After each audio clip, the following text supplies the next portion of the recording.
Yeah, so dust covers. Not my favorite thing when it comes to building an AR-15. I build a lot of them between work and just stuff I want to do. And personally, I hate putting the ejection port cover on the upper receiver. You got to wind that stupid spring around the rod, and it's got to have the tension on there, and then you got to be able to slide that through, get the C-clamp on there, the little C-clip, and it sucks. So if you've ever built an AR upper, you know exactly what I'm talking about. So this upper receiver dust cover was actually provided by JE Machine Tech, and they wanted us to go ahead and take a look at it, see what we think.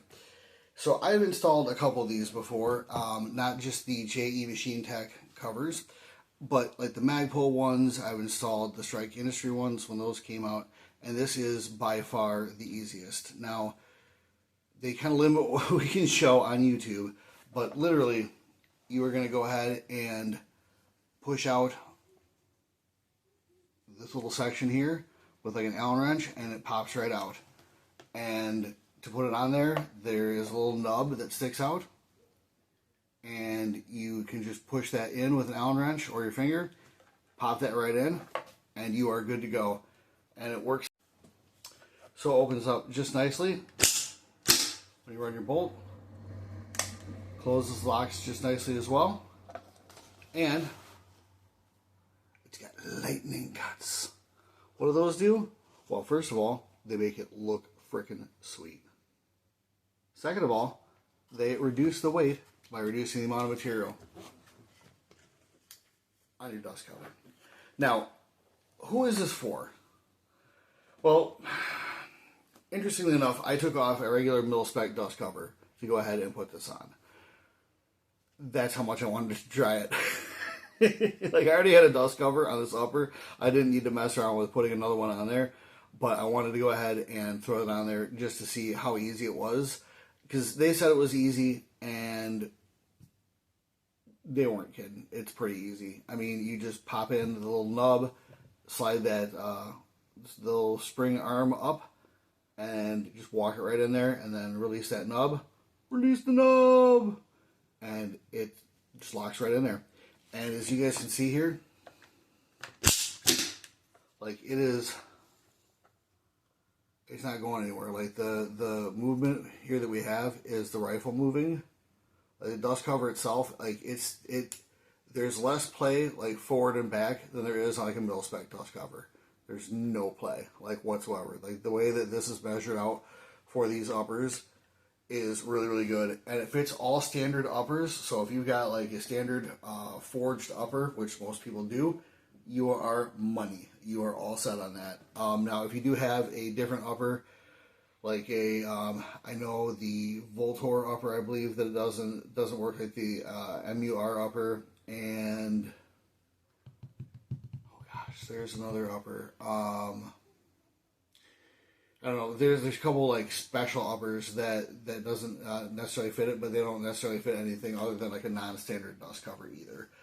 So like they probably wouldn't take the Magpul one. They probably wouldn't take the Strike one. Now the cool thing is that the price on this is right around $14. So it's a little bit cheaper than the Strike, a little bit cheaper than the Magpul version. So if you're looking for a polymer dust cover, this is not a bad way to go. One thing I like about this, and having used polymer covers in the past, I don't really care about my guns because I spray paint them and I scuff them up.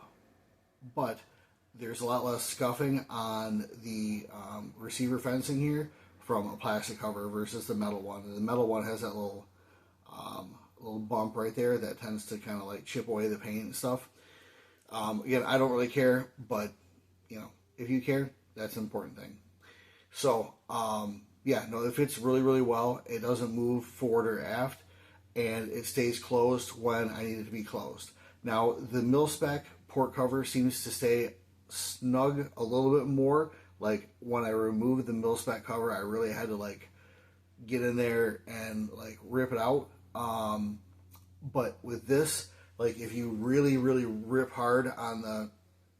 Try to get your fingernail in there. There you go. You can get it to pop.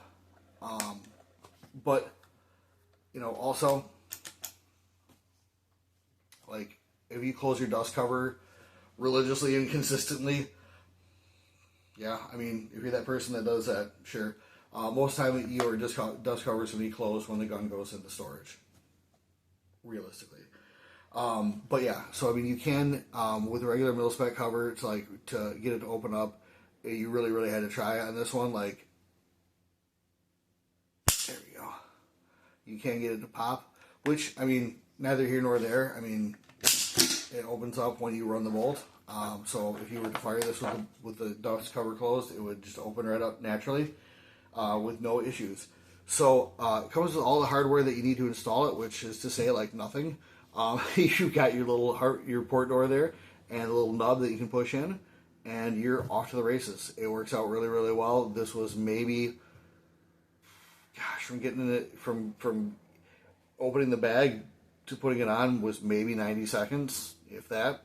It honestly took longer to remove the mil-spec port door that I had than to put this one on. So it was super easy. Now, who is this for? If you are building an AR and you're doing an upper and you don't want the standard look of a regular port door, definitely, I would say get something like this. It looks cool.